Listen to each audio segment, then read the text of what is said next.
Hello everyone, कैसे हैं आप सब। मैं हूं आपके एजुकेटर नेहा सैनी। आज का टॉपिक है आपका need and importance of statics. भाई आज हम बात करेंगे आपके needs and importance of statics पे। लास्ट क्लास के अंदर हम स्टैटिक्स की meaning and definition already discuss कर चुके हैं। ओके, जो कि मैं अभी डिस्कस नहीं करूँगी, दोबारा से आप उस लेसन को जाके देखिए, इसमें मैंने meaning and definition already discuss कर दिया है। ओके, तो चलिए स्टार्ट करते हैं अपना नीड ऑफ स्टैटिक्स। तो फर्स्ट पॉइंट है आपका फॉर टीचर्स। भाई जो स्टैटिक्स होता है वो टीचर्स के लिए भी बहुत इंपॉर्टेंट होता है। कैसे एक स्टैटिक्स की नीड है टीचर्स के लिए, क्योंकि जब भी एक टीचर पढ़ाएगा तो उसको जो कुछ टीचिंग ऑब्जेक्टिव्स है उसने वो गेन किए हैं या नहीं किए हैं, वो किसके थ्रू पता चलेगा, वो स्टैटिक्स के थ्रू ही पता चलेगा। यानी कि आप क्या करोगे, डाटा को कलेक्ट करोगे, फिर उसको लास्ट में क्या करोगे, एनालाइज करोगे। तो उस एनालिसिस से ही आपको पता चलेगा कि टीचर ने टीचिंग ऑब्जेक्टिव्स गेन किए या नहीं किए। ठीक है। सेकंड वन है फॉर स्टूडेंट्स। स्टूडेंट के इंटरेस्ट, कैपेबिलिटी, उसकी एबिलिटी, इंडिविजुअल डिफरेंसेस का हमें कैसे पता चलता है, स्टैटिक्स के थ्रू ही पता चलता है। थर्ड वन है फॉर प्लानिंग। भाई आपको अगर कोई भी प्लानिंग करनी है, ठीक है, आपको मान लो किसी भी सब्जेक्ट को पढ़ाना है या किसी भी बिजनेस को चलाना है, कुछ भी आपको प्लानिंग करनी है, इकोनॉमिक्स ले लो, गवर्नमेंट लेवल पे ले लो, उसके लिए आपको स्टैटिक्स का बहुत ज़्यादा इम्पोर्टेंट रोल होता है, नीड होती है। सो किसी भी चीज़ की प्लानिंग करने के लिए हमें उसकी हिस्ट्री और प्रेजेंट स्टेटस क्या है वो पता होना चाहिए। ठीक है, जिसमें स्टैटिक्स बहुत हेल्प करता है। नेक्स्ट वन आपका fourth one for students problem. भाई स्टूडेंट्स की प्रॉब्लम यानी कि कुछ जो स्टूडेंट्स होते हैं वो बहुत इंटेलिजेंट होते हैं, कुछ डल होते हैं, कोई तो इंडिविजुअल डिफरेंसेस को कहाँ देख सकते हैं आप, स्टैटिक्स के थ्रू आप इंडिविजुअल डिफरेंसेस को देख सकते हो, स्टूडेंट्स की प्रॉब्लम को मेज़र कर सकते हो और पता लगा सकते हो कि जनरलाइज प्रॉब्लम है क्या। ठीक है, पूरा एक डाटा आप कलेक्ट करके उससे प्रॉब्लम्स का समाधान भी कर सकते हो। नेक्स्ट वन है आपका फिफ्थ वन फॉर स्कूल्स। भाई स्कूल्स में देखो, स्कूल में कितना प्रॉफिट होना है, कितना लॉस होना है, कितने नंबर ऑफ़ स्टूडेंट्स आएंगे, किन का एडमिशन होना है, कितने छोड़ के गए हैं, किस तरह से एग्ज़ामिनेशन कराना है, पूरा जो आपका प्लानिंग है स्कूल की। ठीक है, तो वो किसके ऊपर बेस है, वो स्टैटिक्स के ऊपर बेस है। ठीक है। नेक्स्ट वन है आपका 6 1 फॉर एजुकेशनल प्लानिंग। भाई एजुकेशनल प्लानिंग के लिए कि कितने नंबर ऑफ़ स्टूडेंट्स एक क्लास के अंदर रहेंगे, कितने नंबर ऑफ़ स्टूडेंट्स का हमें एडमिशन कराना है। ठीक है, किस तरह का करिकुलम उसमें रहेगा, कौन सी क्लास के लिए कौन सा करिकुलम यूज़ होना है, कौन से टीचर्स के हमें एलिजिबिलिटी है, कौन से टीचर किस क्लास को पढ़ाएगा, क्या हम उसको सैलरी देंगे, कौन कौन से वर्कर्स वहाँ पे रहेंगे, किस तरह हम उन वर्कर्स को सैलरी देंगे, वो सब आता है आपका एजुकेशनल प्लानिंग के अंदर। यानी कि ओवरऑल प्लानिंग करना एजुकेशन सिस्टम के अंदर। ठीक है, वो क्या आपके एजुकेशन प्लानिंग में मेनली हेल्प करता है आपका स्टैटिक्स। ठीक है। अब नेक्स्ट वन है आपका फॉर मैनेजिंग एजुकेशन सिस्टम। क्या एजुकेशन सिस्टम को कैसे मैनेज करना है, कि कौन कौन किस डिपार्टमेंट के अंदर कौन सा टीचर जाएगा, किस डिपार्टमेंट के अंदर हमें क्या क्या रिक्वायरमेंट है, ये सब डिसाइड करना। कौन से आप डिपार्टमेंट के अंदर कितने वर्कर्स होंगे, कितने नंबर ऑफ़ स्टूडेंट्स एक क्लास के अंदर हम मैनेज करेंगे। ठीक है, यानी कि पूरा एजुकेशन सिस्टम को मैनेज करना, किस टाइम पे एग्ज़ाम होने हैं, किस टाइम पे आपको पढ़ाना है, कौन कौन सा सिलेबस आपको कवर करना है, ये पूरा जो मैनेज करना है एजुकेशन सिस्टम का, वो स्टैटिक्स की हेल्प से हम करते हैं। ठीक है। नेक्स्ट वन है कैरिंग एग्ज़ामिनेशन। जब भी हमें एग्ज़ाम कराना होता है तो हम स्टैटिक्स की बहुत ज़्यादा नीड होती है कि किस तरह से एग्ज़ाम कराना है, किस लेवल के बच्चे, किस लेवल के क्लासेस के लिए किस तरह के क्वेश्चंस पूछने हैं, ये सब बेस आपके स्टैटिक्स पे। ओके। फिर लास्ट वन है इन रिसर्च वर्क। मेनली जो स्टैटिक्स है वो रिसर्च वर्क के अंदर बहुत इंपॉर्टेंट रोल प्ले करता है। रिसर्च में आपको मान लो जैसे कोरोना वायरस ही है। ठीक है, कोरोना वायरस पे अभी इतना सब कुछ चल रहा है, तो लेकिन हिस्ट्री अगर हम इसके देखें तो ये ऑलरेडी डिटेक्ट हो चुका था। ठीक है, इसकी सिम्टम्स भी पता थे, लेकिन वैक्सीन्स बनाने के लिए हमें इसके बारे में, इसकी पूरी हिस्ट्री अच्छे से जाननी पड़ी कि इसका क्या था। फिर हमने उसे प्रेजेंट से कंपेयर भी किया और फ्यूचर में क्या होगा अगर हम कोविड-19 पे ध्यान ना दें, तो ये पूरा एजम्पशन हम किस में किया, रिसर्च वर्क के टाइम पे ही किया।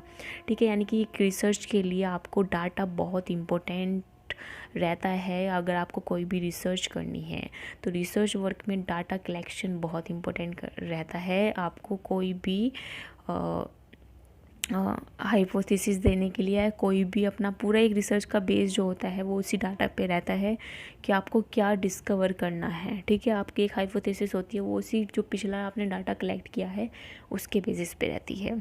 ओके, अब आती है importance of statics. So importance में फर्स्ट पॉइंट है आपका finding out individual differences. Mainly जो स्टैटिक्स है वो बताती है कि जो क्लास के अंदर जो स्टूडेंट्स हैं वो कितने एबल है, यानी कि कौन सा स्टूडेंट जो है वो डेफिशिएंट है इंटेलिजेंट में, कौन जो है बहुत इंटेलिजेंट है। तो इंडिविजुअल डिफरेंसेस की जो स्टडी है हम करते हैं आपके स्टैटिक्स के थ्रू, यानी कि इंडिविजुअल डिफरेंसेस होते हैं हर एक स्टूडेंट के। कोई स्टूडेंट आपको बहुत इंटेलिजेंट मिलेगा और कोई डल मिलेगा। ओके, अब नेक्स्ट वन है आपका, अब सेकंड वन है स्टैटिक्स हेल्प्स इन प्लानिंग, यानी कि जो स्टैटिक्स है वो मेनली हेल्प करती है प्लानिंग। तो आप कोई भी अगर बिजनेस, इकोनॉमिक्स या गवर्नमेंट लेवल पर अगर हम देखो तो जो मॉडर्न एज है वो एज ऑफ प्लानिंग ही है, यानी कि आप सबसे पहले प्लान करते हो देन उसको फॉर्मुलेट करते हो। ठीक है, कोई भी पॉलिसी का डिसीजन लेने से पहले उसकी प्लानिंग की जाती है देन फॉर्मुलेशन किया जाता है। ठीक है, अगर आपको इकोनॉमिक डेवलपमेंट करनी है तो आप इकोनॉमी को डेवलपमेंट करने के लिए भी सबसे पहले आप प्लान्स बनाओगे देन अपना बिजनेस चलाओगे, उसके बाद इकोनॉमी जो होगी डेवलप होगी। ठीक है, तो पूरा जो ये आपका अचीवमेंट है एंड का वो मेनली बेस्ड आपके स्टैटिक्स डाटा पे। ठीक है, कि कितना कहाँ पे किस अमाउंट में आपको खर्च करना है, कितना प्रोडक्शन करना है, कितना कंजप्शन करना है, कितना इन्वेस्ट करनी है, कितनी इनकम आएगी। ठीक है, वो सब बेस्ड है आपका स्टैटिक्स पे। ओके, अब थर्ड वन है आपका, थर्ड वन है validity and reliability of test, कि कितना वैलिड है कोई टेस्ट या कितना रिलायबल है कोई टेस्ट। ठीक है, वो किसके ऊपर डिपेंड करता है, स्टैटिक्स पे, यानी कि जो हमने रिसर्च की है अब तक डाटा की, वो आगे जाके कितना वैलिड और कितना रिलायबल रहेगा हमारा वो टेस्ट, ये हमें बताता है स्टैटिक्स। यानी कि जो हमारे ऑब्जेक्टिव हैं टेस्ट के वो प्रॉपर हैं या नहीं है, वो हमें कौन बताएगा, statics. Okay, then fourth one है आपका helps us to summarize the result, यानी कि अगर आपको समराइज़ करना है रिज़ल्ट को, ठीक है, तो आप किसकी हेल्प लेते हो, स्टैटिक्स की। स्टैटिक्स में आप क्या करते हो, डाटा को कलेक्ट करते हो, उसको ऑब्जर्व करते हो, एनालाइज करते हो और फिर इसको लास्ट में क्या करते हो, समराइज़ करते हो और एक कंक्लूजन पे पहुँचते हो। ठीक है, तो समराइजेशन ऑफ रिज़ल्ट आपको कहाँ मिलेगा, स्टैटिक्स पे। देन फिफ्थ वन है enable us to draw general conclusion, यानी कि जनरल कंक्लूजन पे पहुंचने के लिए आपको किसकी हेल्प चाहिए, स्टैटिक्स की, जो कि हमने अभी बात की। तो सबसे पहले आपको एनालाइज करना पड़ेगा। ठीक है, यानी कि सबसे पहले तो डाटा कलेक्ट करोगे देन एनालाइज करोगे, फिर कोई आप प्रिडिक्शन करोगे, फिर जनरल कंक्लूजन पे आओगे। ठीक है, तो मेनली कौन हेल्प करता है उसमें, स्टैटिक्स हेल्प करती है। ओके, अब नेक्स्ट है सिक्स्थ वन मेनली क्या बताता है आपको, sixth one enable us to make predictions, यानी कि आपको अगर कोई भी प्रिडिक्शन करनी है तो उसमें कौन हेल्प करता है, स्टैटिक्स। तो statics mainly help us to make predictions, यानी कि किस तरह की आपको इन्वेस्टमेंट करनी है या किस तरह के प्रोग्राम्स या पॉलिसीज़ आपको स्कूल को मैनेज करने के लिए चलानी है, वो मेनली कहाँ पे आती है, आपके प्रिडिक्शंस के अंदर आती है, जो कि किसकी वजह से हम कर सकते हैं, स्टैटिक्स की हेल्प से कर सकते हैं। ठीक है, स्टैटिक्स में हम कोई भी जो आपको मैनेज करना है सिस्टम, उसके बारे में हम डाटा कलेक्ट करेंगे, देन हम उसकी जो लास्ट जो फॉर्मेट होगा वो क्या होगा, प्रेडिक्शन का होगा कि भाई अब फ्यूचर में ये जो आपकी पॉलिसी है ये इतने अच्छे से काम करेगी या नहीं करेगी। ठीक है, फिर सेवेंथ वन है helps to reduce correlations of subject. भाई आपको अगर कोरिलेशंस देखना है किसी भी सब्जेक्ट्स के अंदर तो आपको उसके लिए चाहिए डाटा।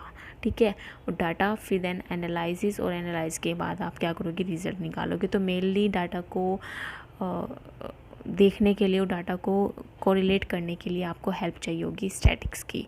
ठीक है, नेक्स्ट वन है आपकी स्टैटिक्स इन साइकोलॉजी है। जो स्टैटिक्स है वो हेल्प करती है साइकोलॉजी के अंदर।